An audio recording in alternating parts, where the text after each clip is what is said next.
What's up, ladies and gentlemen? What is up? Before we even start the intro to the music, let's thank the Lord that we are alive to live another day. Now let's hear some of that music. What it do? Gon' tell me how you feel. Chillin' with the big dog, giving you the real deal. No lies or gimmicks, keep it authentic. It's time to turn up, yeah, it's time to get it. Hey.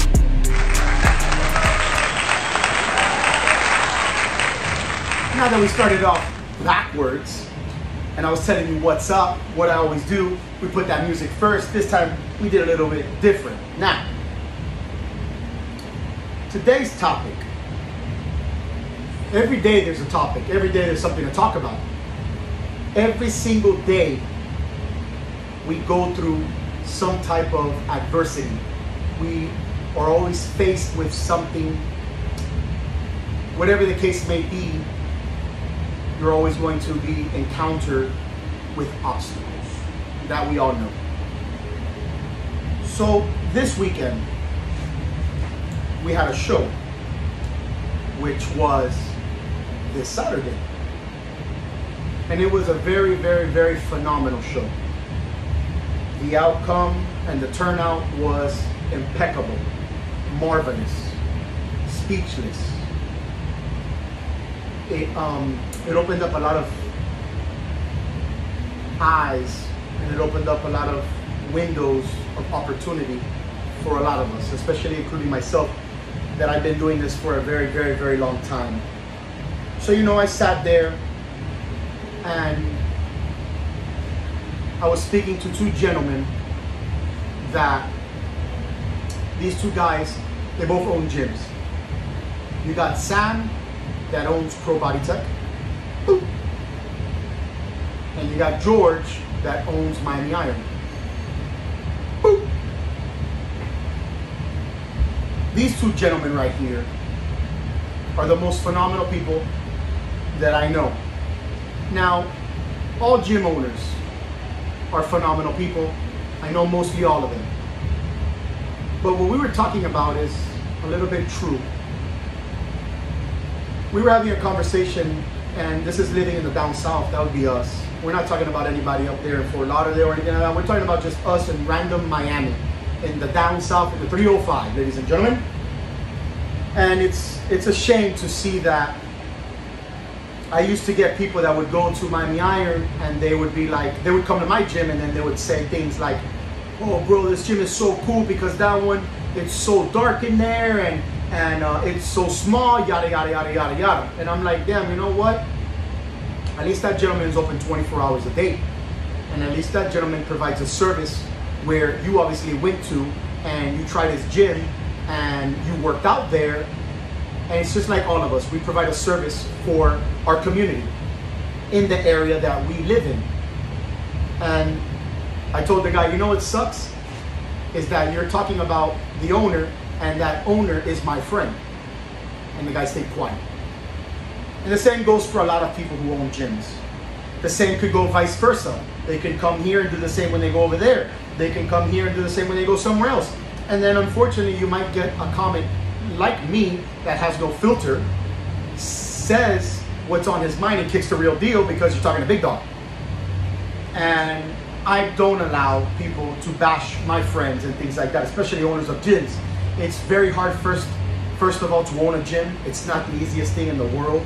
It's a lot of customer service, a lot of maintenance, and taking care of the equipment that the customers tend to destroy, break, slam, smash, throw, leave laying around, and the list goes on. Because since it's not theirs, they don't appreciate, what they have right in front of them. But if we had another pandemic, they'd appreciate it. They'd be wanting to run to the gym like they did when we had the first pandemic. Am I right? You see, what happens is, in my last podcast, I talked about appreciation. You see, you only appreciate things when something happens, like the pandemic. So when that happened, you started to appreciate the gym that much more. Why? Because there was nothing for you to do. There was nowhere to go. You wanted to work out. You were getting fat sitting on your couch. Yada, yada, yada. But now that everything is going back to normal, we go back to the same people we were before. And the conversation that me and Sam were having were that it's unfortunate that you go to a show, you have a coach, the coach might be the trainer at your gym. Let's get on that one right there. The coach might be the trainer at your gym.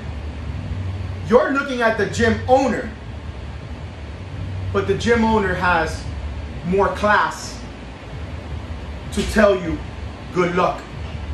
I hope you do good out there. Why? Because you're part of my community. Why? Because you belong to my gym. And then you get some of those that do go to your gym, and then when they sign up for the registration where it asks, what gym do you go to? You'll go ahead and put LA Fitness, which is not true. Just because you don't want to represent where you go to. But you love coming here, and you love smashing the weights, getting in shape, you get focused, you're in the zone when you're here, and all of those things that allow you to compete with that trainer. But then you go ahead and put that you go somewhere else. Or you even ignore us, like what me and Sam were saying, that it's pretty crazy and it's pretty strange that we see each other at every single show. We see, for so many years, I've been doing it for 27 years, and we always see the same faces, but we can't say hi to each other. We can't have good camaraderie. We can't have a communication. Hey, hey, how's your family? How's everything going? You can use the excuse that you're in the zone and you didn't know and whatever story you want, but you know what? I'm always going to tell whatever person that comes to my gym, whether you come to my gym or you don't go to my gym and you go to another gym and I know that you belong to Sam or you belong to George, I'm going to tell you, good luck. I'm going to tell you, go out there and kill it. Because we're all here for the same purpose, for the same goal. That is the reason why we created these facilities. It was for you guys to be able to compete, whether you guys want to change your lives and just get in better shape, whether it's just you want to get on stage just for fun, whatever the case may be, that's the reason why we created it. But it's always sad to see that only in Miami, when you go further up, it doesn't matter where you go, everybody's different. And then you continue to start going to Georgia, South Carolina, North Carolina, and the list goes on all the way up. You see people with good camaraderie, people rooting for you, people saying, oh man, good luck on your show. Unlike others, you'll be in the same category and you'll be like, don't talk to that guy. He's in your class. That guy right there, you're going up against him. Let's go find out what he's taking, what he's doing. You know what? When you get on stage, bump your elbows with him. If he gets in your way, make sure you get in front of him. Man, get the fuck out of here, bro. What the hell is wrong with you guys? And especially, you already have the mind. You're in control of the athlete. And you are the coach telling this nonsense to your athlete. You see, I know what happened. I see what happened. And it makes me laugh because at the end of the day, the only person you're hurting is the athlete if you're the coach and you're doing that.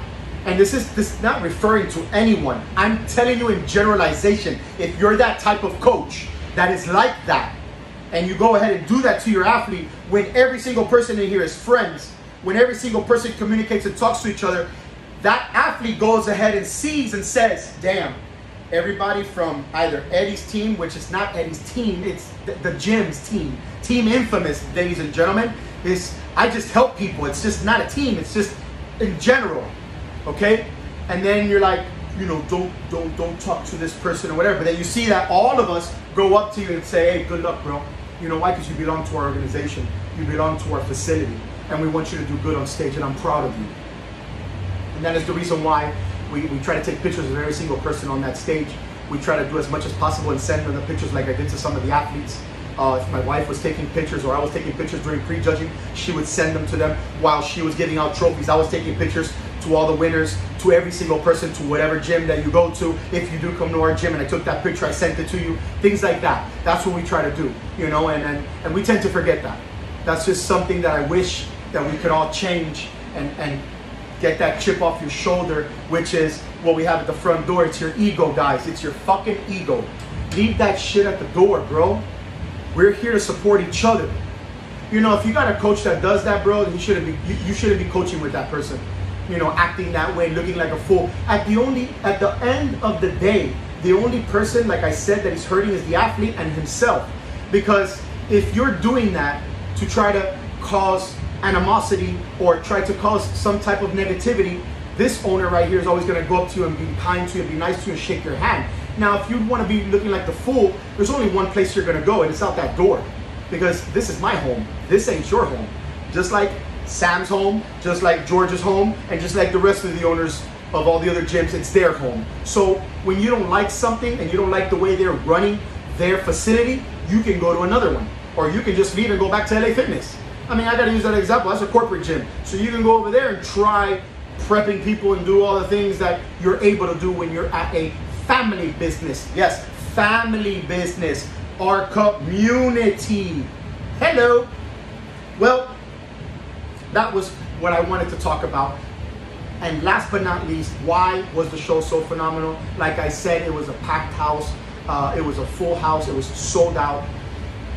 Serge hosted a phenomenal show with all of the judges, with the NPC, IFBB. You got Rich Alvarez, that's the expediter, that's the man right there. You know, you got Mariana always taking care of everything. Ty Pope announcing, phenomenal when he speaks. Awesome, awesome, awesome. And the list goes on.